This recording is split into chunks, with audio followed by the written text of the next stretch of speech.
এক এলাকায় ছিল এক অদ্ভুত কূপ।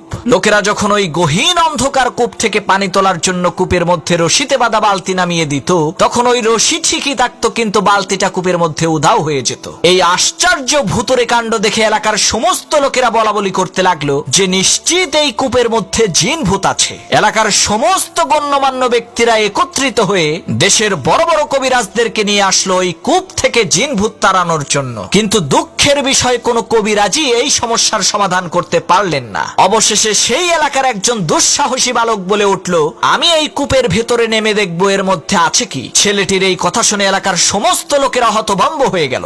সকলেই তাকে বলতে লাগলো, ভাই, এই কাজ করা তোমার মোটেও ঠিক হবে না, এটা কিন্তু তোমার আত্মহত্যার শামিল। তখন সেই ছেলেটি বলল, ইনশাল্লাহ আমার কিছুই হবে না, তবে আমার একটা শর্ত হচ্ছে, যেই রশিটা আমি মাজায় বেঁধে এই কূপের মধ্যে নামবো, ওই রশিটা তোমাদের সাথে আমার পিতাও যাতে ধরে রাখে। এলাকাবাসী বলল, এটা আবার কোনো শর্ত হলো নাকি? ঠিক আছে, তোমার পিতাও আমাদের সাথে রশিটা ধরবে, কোনো চিন্তা করবা না। কথা অনুযায়ী মাজায় রশি বেঁধে সেই ছেলেটি কূপের মধ্যে নেমে দেখতে পেল কূপের মধ্যে একটি বান্দর বসে আছে। তখন সেই ছেলেটি বুঝতে পারলো, আরে এই বান্দরটাই তো কূপ থেকে পানি উঠানোর সময় রশি থেকে বালতিগুলোকে খুলে রাখতো। তখন সেই ছেলেটি বান্দরটিকে কাঁধে নিয়ে ওই অন্ধকার কূপের নিচ থেকে চিৎকার দিয়ে বলে উঠলো, আমাকে উপরে তোলো। তখন লোকজন রশি টেনে কূপের মধ্য থেকে তাকে আস্তে আস্তে উপরে উঠাতে লাগলো। এমন সময় ওই গহীন কূপের অন্ধকার ভেদ করে উঠে আসা ছেলেটির কাঁধে থাকা বান্দরের চেহারা দেখে লোকজন চিৎকার চেঁচামেচি করে বলতে লাগলো, আরে কূপের মধ্য থেকে ভূত উঠে আসছে রে, সবাই পালা।